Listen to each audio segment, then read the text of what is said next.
But yeah. So what's up, brother? So you in Detroit? You came out here. This is your first time in New York? Absolutely not. All right, bet. Absolutely not.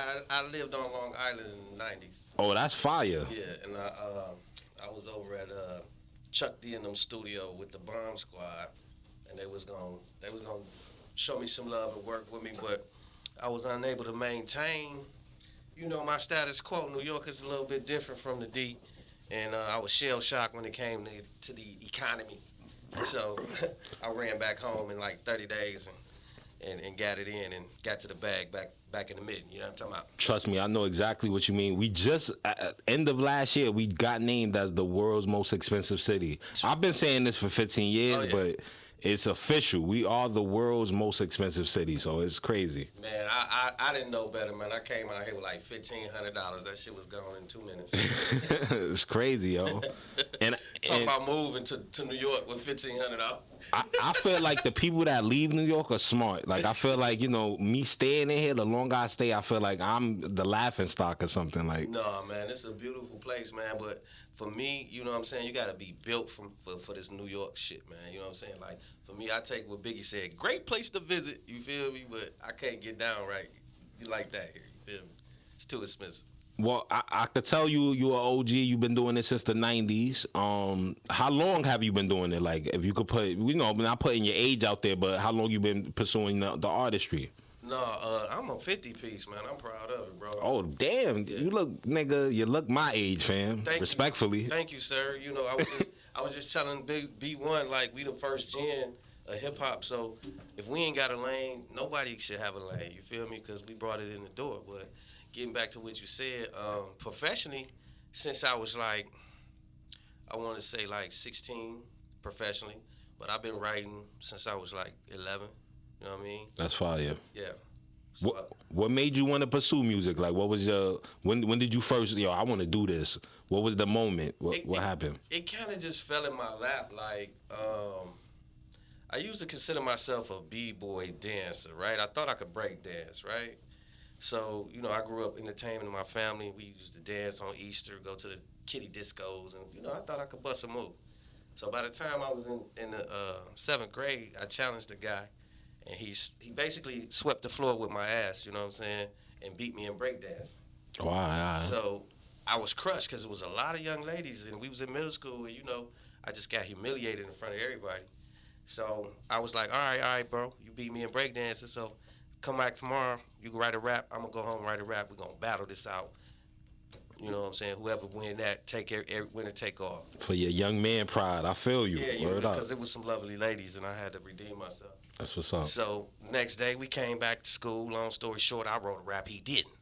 So we had like a substitute teacher. She was like in her 20s, you know what I'm saying? So I'm like, can we rap? She was like, yeah, y'all can rap. I'm like, I'm going to be cussing. Can I cuss? She was like, oh, yeah, go ahead, do your thing, baby. Man, I slandered that man. I don't know the name. I don't remember the rhyme, but the whole class was like going crazy. And at that point, I was like, okay, this is what I'm doing. That's fire. You know what I mean? He never came back. And just to make a point out of that was middle school in front of my whole class. And after that, no one else in the class and no one else in the school ever challenged me. They just wanted to be my friend. So I think I took a title and I held it from that point. You got cool points off that. That's fire. Yeah. Similar to my start as a MC in middle school. It was a middle school lunch table. Right. Me and my boys and two of my other friends. It was basically 2-on-2. Right. And when I spit my rhyme, basically, I don't know if you remember Jiggy, that term back then. Yeah, get jiggy with it. And he had a shirt that said Jiggy on it. Right. And I put a rhyme basically going at his shirt. Oh, you smashed He wanted to fight me. Yeah, you smashed him. So, I was looking at that like, wow, I didn't even have to touch him and he want to fight me. Right. That's power. Yeah, right. So I love that power. I ain't going to front. Yeah, like, big ups to you for doing that. Yeah, that was hot. So middle school, that's the vibes. Middle school is where I found my rap self, you feel me? That's fire. Pulaski Middle School. Shout out to Rodriguez James. He turned me into a rapper. That's fire. He beat me in breakdance. You feel me? That's hot. Yeah. So you from Detroit. That's right. I'm not too familiar. I mean, I know Eminem. I know Elza. I know rest in peace. Jay Dilla. I know Black Milk. I know, I do know somewhat, Right. Who have you worked with as far as like who I may have heard of, or out of Detroit? Like I'm sure in your career you definitely worked with some legends or something. Well, I'm gonna put it in context for you. So like the artists that you name, they would be considered like anywhere from 6th to 4th gen. You know what I'm talking about? Okay. So if for people that don't know and understand what I'm saying, that's like the 4th, 5th, and 6th generations of hip hop from Detroit. Mm-hmm. So Detroit was like blackballed for a long time in the industry. So you guys don't know our pioneers because we wasn't getting any play nationally on any radio circuits like that. Okay. But thanks to a program called the Video Jukebox, shout out to whoever invented that. I think it was out of Miami somewhere. So you was able to see Detroit local artists through that medium. And if you had a little bit of juice like the record label I was down with, shout out to World One Records, Butch Small, you know what I'm talking about, Gene David, and rest in peace to John Maxey. That was the execs over there. But they had a juice like a major label. So everything they did went straight to the radio locally. It went straight to the video shows. It was out there, you know what I'm saying? They had a network.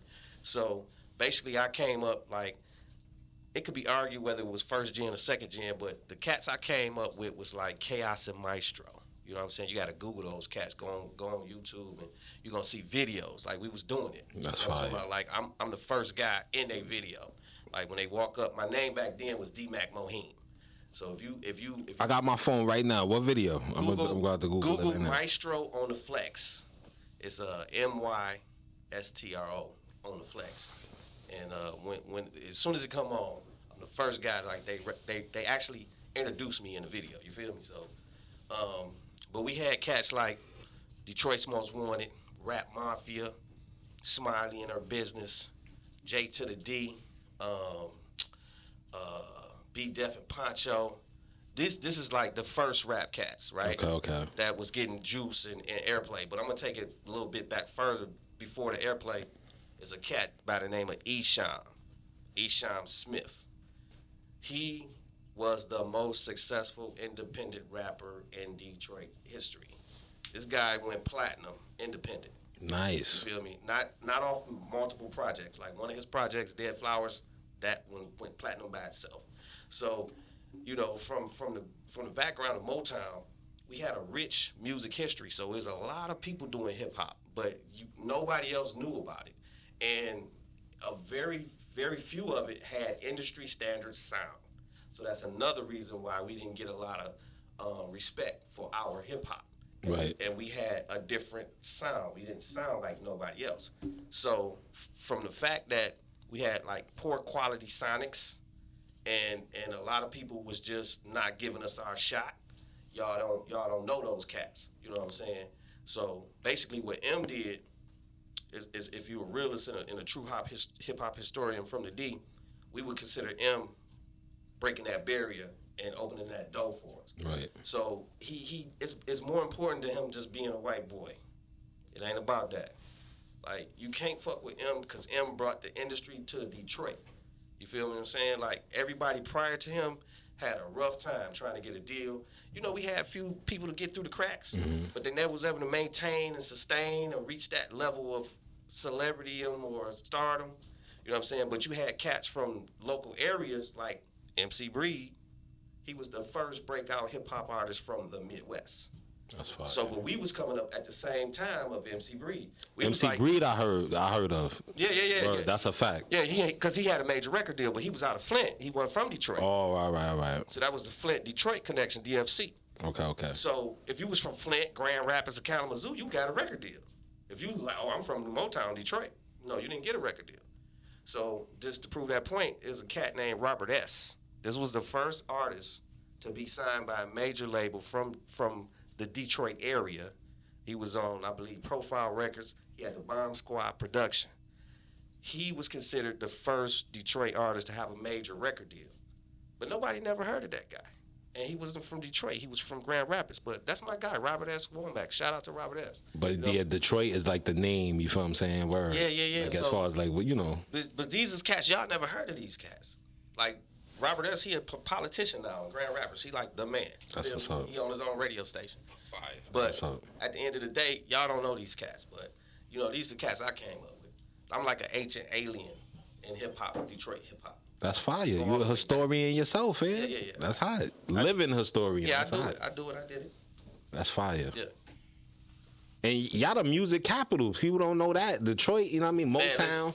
Like, I'm going to talk about it, you know, deeper than hip hop. Y'all the music capital. Say something. So it's like, salute. Like, you feel what I'm saying? Like, when I did get put onto the Detroit scene, like I said, the sixth, fifth generation stuff. Right.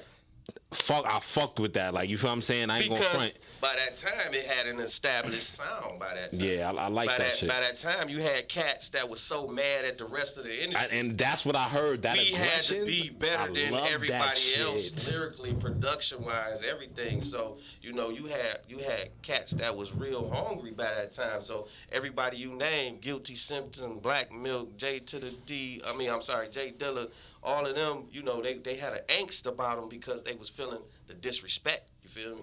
Because we Motown. How y'all gonna say we can't rap? Right, exactly. You know, shout out Barry Gordy, Motown. Music capital, fam. They gotta respect it. As far as black music, you know what I mean? We talking that, you know, we talking. Let's go. Per capita. Man. Yep. What do you mean? It's a fact. Right?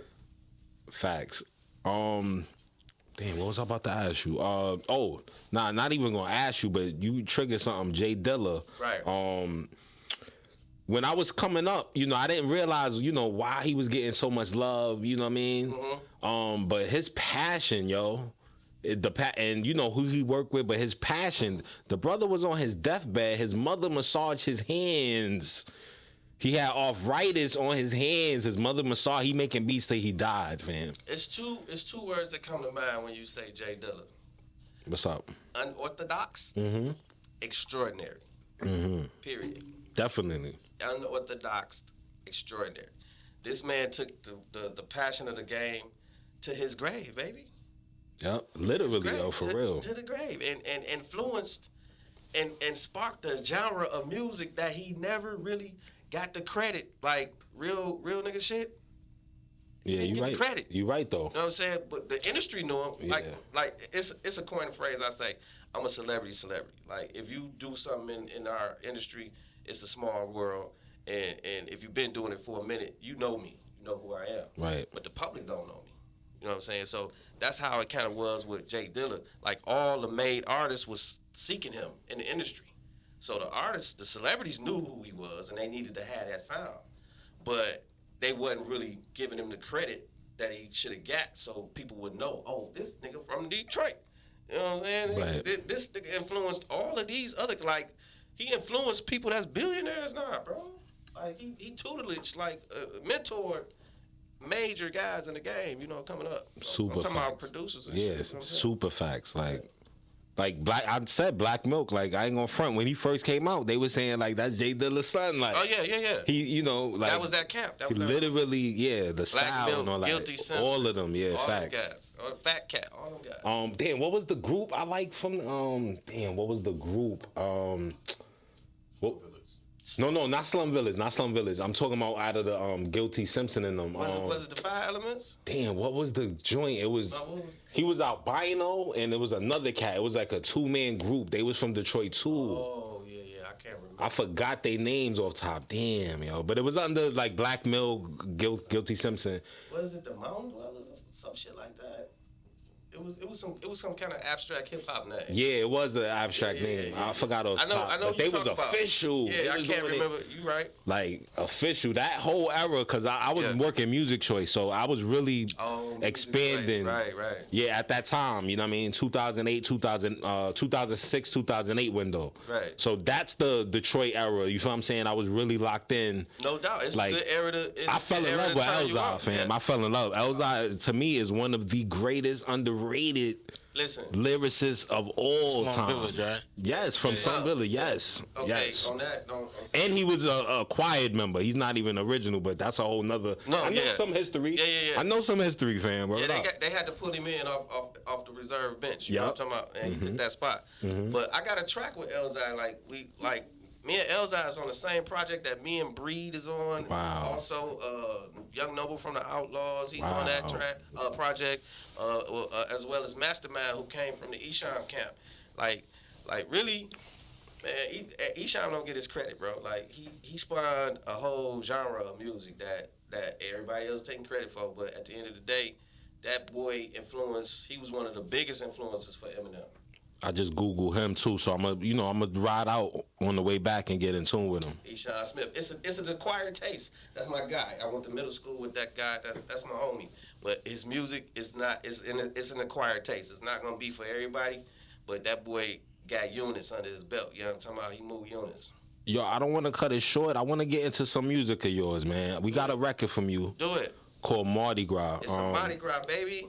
I don't know if you want to, expound on it, anything before I play it. You know what I mean? Yeah, real quick. My verses is a real life experience, and I got turned out by the strip clubs when I was 15, and this is one of my little parlays in the strip club. Oh, sidebar, I gotta hit the Detroit strip clubs because I know y'all the vibe too. Atlanta, I went to Atlanta, changed my life, fam. I got it because y'all the capital too. Oh yeah. So you know what I mean? It's a culture, bro. I've been doing it since I was 15, for real. Say less. Right. All right, Con, you could cue that up. We live. We about to play this Mardi Gras joint. Do it then. Let's get into.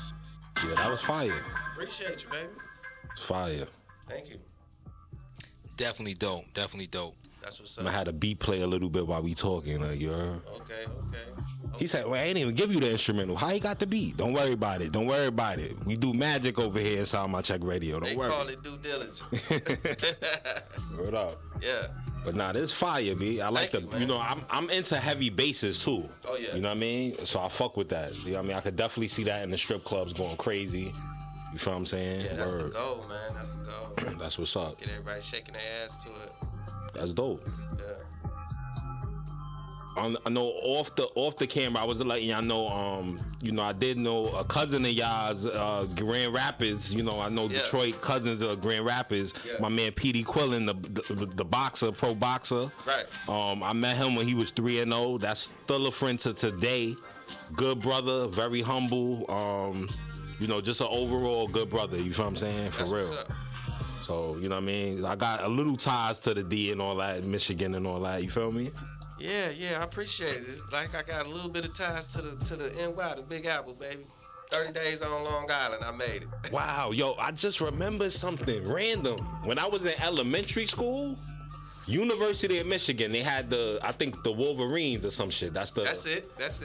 Man, the M, my name is Malik. My real name is Malik. Right. So the M logo, I used to wear that shit the yellow and blue in elementary school. The yellow and That's blue, a fact. baby. You repping the yellow That's a and blue? fact because of the M though. Yeah, real talk. Shout out to the Wolverines. Real talk. Yeah, just a random memory. I just remembered that. Real talk. Fab Five. I mean, let's talk about history. Fab Five. The Michigan Wolverines, Chris Webber, Jalen Rose. You feel what I'm saying? Fire. Reggie Jack, Juwan Howard. Come on now. Legendary. Yeah. Word. So, you've been around since the early 90s. Right. Hip hop has definitely took a couple turns. You feel what I'm saying? Right. As far as like the mainstream sound. Mm-hmm. How do you feel it's at now? What do you feel like? Are you happy with the state of hip hop? Like, what's your take on it? Yeah, hip hop in general is doing what it do. My philosophy and my motto is hip hop rule the world. Like, I remember a world before hip hop. So right now, hip hop is doing what it do. It's steadily controlling and taking over more facets and assets of life. You know what I'm saying? So to me, because it's more than the music. But if you're just speaking on the music, it's making a transition. It's changing. Like, what my mama and daddy listened to wasn't what we listened to. Yeah, you know what I'm saying? Definitely. So back then, they had new genres coming out. Okay, well, can't nothing top hip hop. So what hip hop is gonna do, it's not gonna be a new genre. It's just gonna be a new phase of hip hop. You know what I'm saying? Right. It's gonna be new a subgenre of hip hop. Right. So hip hop is gonna evolve and continue to make changes and continue to take over the globe, baby. I believe in that too. I think it's gonna keep morphing in different. Yeah. Rock and roll did the same take. It Right. was like different genres, subgenres of it. They say that came from the blues though. You know what I'm saying? They definitely did. They say the rock and roll came from the Southern blues musicians. You know, that's who Elvis is credited for stealing his bag I heard from. that. You know what I'm talking about? Like, yeah, they took that and did that. Like, hip-hop took that and did that. You know what I'm talking about? Talk about it. Even Chuck Berry there you go. helped start rock and roll. There you feel go. what I'm saying? So they stole from Chuck Berry. That's right. Go ahead, Con, with your knowledge, the vigor. Oh. He don't speak much, but when he do, it's gold. I like it. Yeah, that was some jewels. That's what's up. I mean, I'm happy with the state of hip hop. You know, what I mean, I was one of those guys fighting the change when I was younger. Okay. Especially when the South kind of took the forefront. Yeah, they I was snatched one the of bag. the angry New York guys. Yeah, they snatched the bag. I ain't going front, but I had to just realize, you know, it's global. One, right? You know, accept it. It is global. It's a global culture, right? And once I understood their lifestyle and, you know, more of their culture, right, I'm like, oh, no, I could vibe with this. Like, you know what I mean? I could see similarities. It's just, you know, in the slang, you just got to pick up on it. You know what I mean? Yeah, you gotta learn the code. But business-wise, I think it's dope.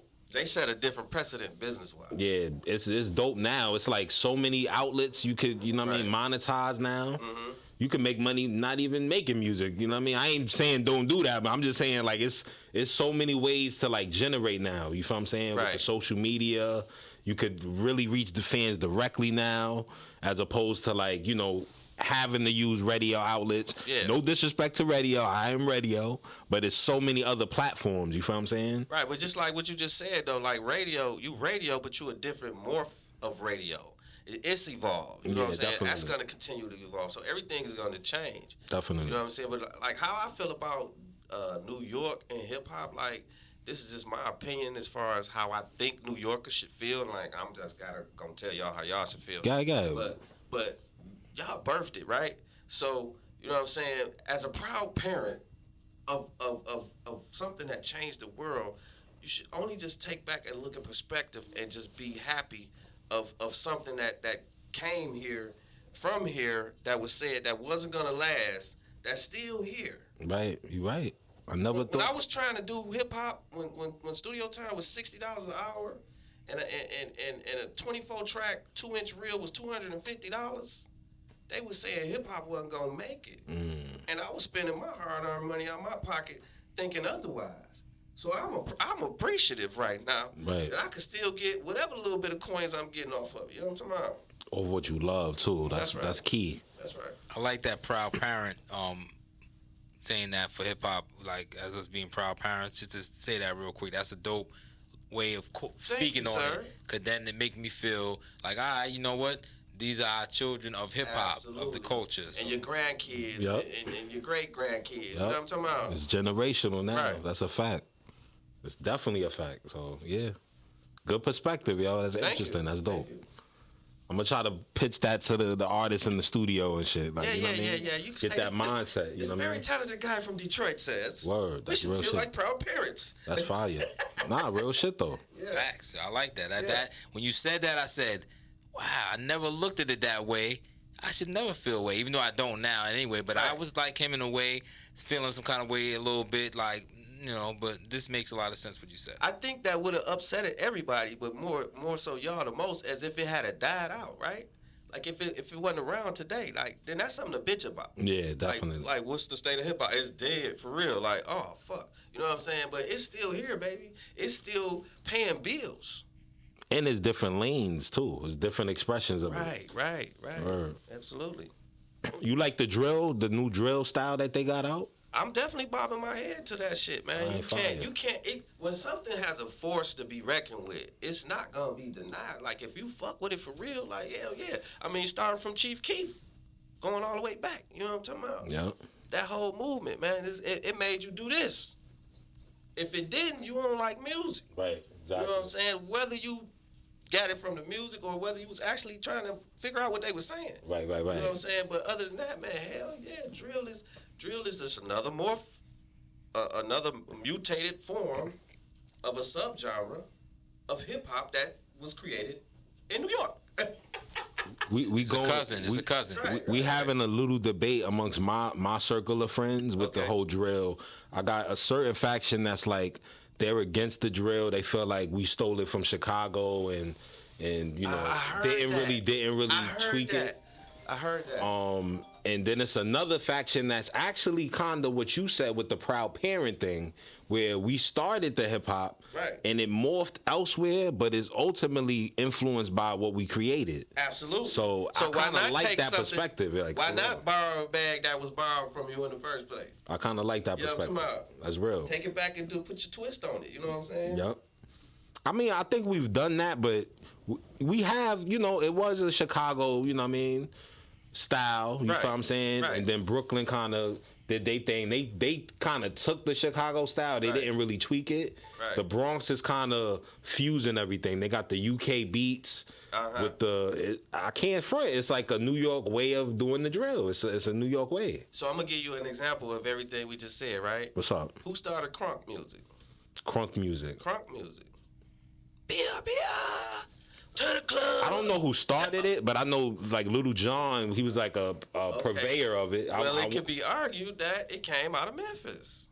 Okay. 3-6. Oh, 3-6 Mafia. That 3-6 now laid the foundation. You say the crunk, but they started trap music. Facts though. The whole style of the beat though. I'm saying the production wise. Okay, yeah, trap. My fault, I'm off the mic. Borrowed it from I got hype. Yeah, sorry. Yeah. Track music borrowed that.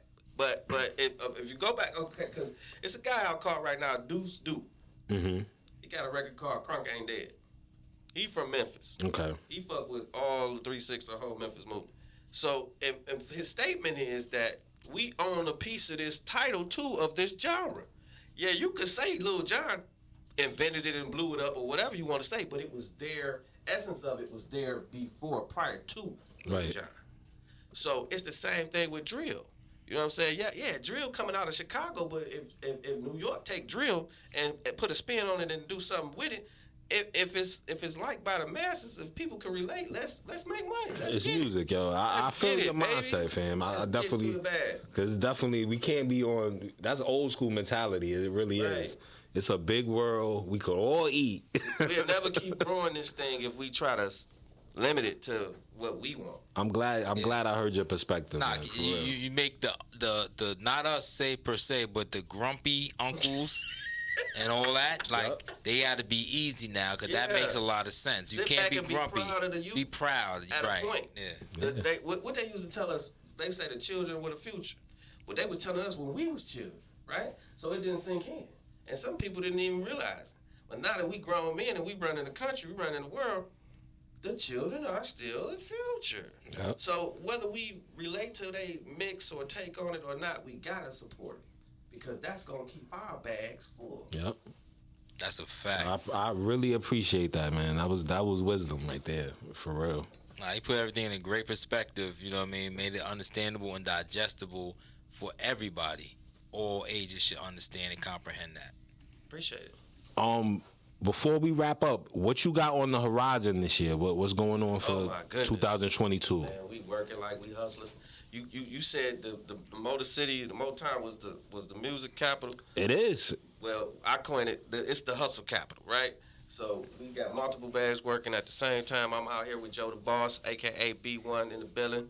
You know what I'm saying? He was on the prior show. You know what I'm talking about, and laying his his track record. So we out here promoting the Mardi Gras. We breaking a single. You know what I'm saying? We making moves. We over in the Bronx over there with Joe So. Shout out to Joe So BX. You know what I'm talking about? Joe So BX. Me and Joe So just did something so illegal on the track. That's fire. Like it's against the law what we just did in the stew. You know what I'm talking about? So we about to prep that and get that ready for the masses, and hopefully we'll be coming back here and debut. You know what? Let's break it on this show. Why not? Why not do that? Let's do it. Let's break that joint with me and Joe So on this show. That'll be fire. And we got that going on. We about to hit Atlanta. We about to hit Houston. You know, do the regular schmegular around here and get this money. You know? Tour life. You sound like Con. Con be in and out of New York, man. I can't keep up. Yeah, me and Con, we on that tip. We sharing money making ideas. You know what I'm talking about? We sharing tidbits on how to get to the bag. Speaking of money, you into the crypto and all that, or this new real NFTs or anything? I got a little bit of crypto. Okay. Know? I ain't about to brag about it, but it's a couple of dollars. All right. You know what I'm saying? So I'm into it. I'm really still learning it. I gotta play the game because it go up and down. So yeah, it's very I kind of volatile. missed a lick, and I kind of lost a little bit. I kind of made a little bit. So right. I'm trying to figure it out. But it's still I'm still playing with that. But I'm definitely into that. Yeah, and I got some NFTs in the works right now. I got a merch site. It's What's your site? I'm about to say it. It's World Wide Web payola313.com. Like I got on the payola right now. I got the gear, my hat. I got it on my head right now. You know what I'm saying? So I got merch, I got hoodies, I got all of that. So you want to go to www.payola313.com. That's fire. Show me some love. My prices is real low. That's what I'm talking about? So I got that banging. It's Choboy Fresh Entertainment. Well, Choboy Fresh Media Group, by the way. That's my company. And we got artists in the pipeline. We developing. We do a lot of consulting. But right now, me and Joe just working this bag, man. We trying to come up with something that's going to feed our great-grandkids. You might have to return on the Vigor Radio show. You sound like a mogul, too. He got the moguls on there. We thought you was just an artist, no disrespect. Not a problem. I'm proud to be an artist. But that's why you here now. I'm a little bit more than that, definitely. baby. We respect it. We selling cars. We flipping houses. We got multiple things going on. Into that bag. I'm sold. We making movies. We doing it. That's a fact. I'm sold. Next time you in New York, you on that Vigor Radio too. That's a fact. Yeah, you come back to Vigor Radio. Vigor stands for very intelligent, getting goals accomplished. That's right. That's what you're doing. That's right. That's right. A fact. And I got good people to look up to, like Joe, and people in my circle. You know what I'm saying? My family members. Everybody is trying to stay positive and support each other, like as a community, like what we doing right now. You know what I'm saying? So. It's going down, but we moving. Y'all gonna see a lot of me, man. We working. You feel me? Keep us informed when you dropping new music too. Definitely, you know what I mean. Listen, I just said it. Y'all getting everything first, bro. That's fire. Like I haven't had the opportunity to cultivate a relationship like this, but I've been waiting to get on somebody's show and say I'm premiering on your shit. I be dreaming about that. Let's do it. Yeah, I'm gonna tell them I'm gonna premiere on their shit. That's what we doing. Everything we do. Y'all gonna get it straight from Joe. You hear me? It's about that money. Sign my check radio. Sign my check. And where could they check you out on social media? I know you plugged in the site. Yeah, I'm on IG as Dykkon IsaR.A.N. That's DYKKON IsaR.A.N. The last name is an acronym for is a real ass nigga. You know what I'm talking about? I'm also on IG as CBF Nell. Because all that's my names, I've been getting called. Some people know Nell, some people know Dykkon, some people know D-Mac, some people know Dion. You know what I'm saying? But I'm marketing everything. That's right. And then I'm on Facebook, Dykkon IsaR.A.N, DYKKON IsaR.A.N, CBF Nell, CBF NELL. You know what I'm talking about? And that's all I do, for real, just Facebook and Instagram, mainly Instagram. But, as far as marketing, I try to do both. Is there a sonic difference between the names? Like, is there a character change or voice change? I'm glad you asked that. It's not really a voice change, but there's a very significant difference in the content. Okay. So, because I keep mentioning Isham, other than the fact that he's my homeboy, like I said, he created a genre of music, right? So I fall into that lane as Dykkon IsaR.A.N. Like, the media coined the phrase horrorcore, but my guy, he called it acid rap. Okay. So you got artists like Tech Nine, ICP, Twizzit, all these type of artists, Big Voodoo. Shout out to Big Voodoo. Shout out DJ Los originally. I think L Bell too, right? L Bell's in that. Yeah. I'm speaking on the people that I know personally. Oh no, I got you. No, but I know horrorcore. I know that just genre. So when I'm Dykkon IsaR.A.N, I kind of tip into that genre of music. When I'm CBF now, it's straight D-boy bag talk. I'm talking about my street life, things that I experienced, and my mogul life, all the businesses. Like, it's more like a financial motivation type of rapper. Nice. Like, and Dykkon IsaR.A.N is really like a stoner / acid, maybe a little bit of, maybe just a little bit of LSD. I mean shrooms. I mean PCP. I mean, Hey, let me say that, that. From what I understand, high school, acid out. I've seen about that one time in high school. But the whole thing opening up the mind to different. It's just a whole different. I heard about that. You know what I'm saying? So yeah. Shout out to that though. Yeah. So that's what we do. But it's all at the end of the day, quality industry standard music. So whether you can get into it or not, it's gonna have a vibe. It's gonna bop. You know what I'm saying? But Dykkon IsaR.A.N is like an acid rapper. CBF Nell is like a trapper rapper. Nice. So that's really like the major difference using terms of today's language. Would you collab with both of them on a track? I've done that in the past, though. See, you know I'm what I'm saying? Like I nice. said, okay, I ain't gonna hate on my situations. Like, if y'all gotta go check out an album called Paper Route by the Paper Boys, but it's spelled Paypa. Okay. Boiz. Okay. That's the album in the group I was in. That's that Breed project.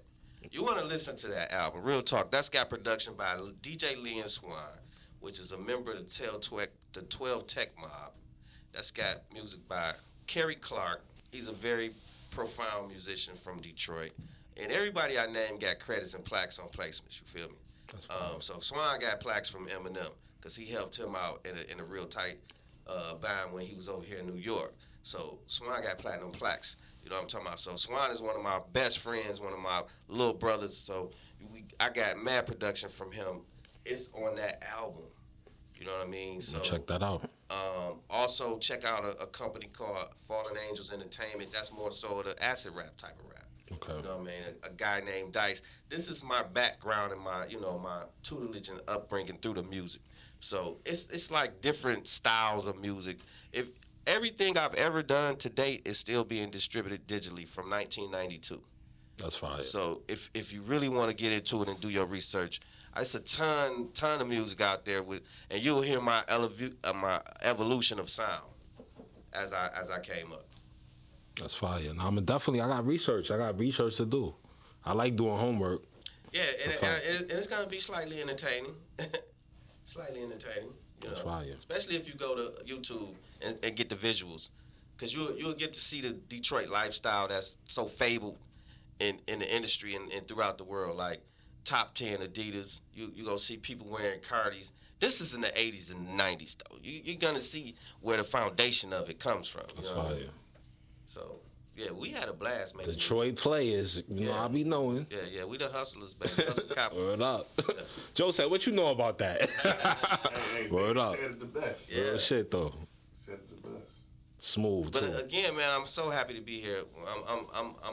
I'm dropping all my music through y'all first. So if y'all gonna give me a spin, I'm bringing it here first. Nah, definitely, bro. You welcome here. You got a home here. Anytime you in New York, for sure. Yeah. That's a fact. Yeah, me and Joso putting some shit together, man. So I'm gonna be here. I'm gonna be around. Say less. I appreciate you, brother. I appreciate you and Khan. Appreciate all y'all. Shout out Joe the Boss. Shout out Extreme 104 FM. Shout out Sign My Check. Sign My Check. Yeah. Radio. Shout to Sean Carn. That's the voice of my show. You already Sean know. Carn. You know what I'm saying? Sean Doing Carn the Dawn. We doing the voiceovers over here, you know? Sean Carn the Dawn. All right, y'all about to get into one last record, and then the show is over. I appreciate everybody that tuned in. Until next week. What's the name of that show again? Sign My Check Radio. Oh, you want me to do the drop? I got you. You already know. Sign My Check. Yeah. Radio.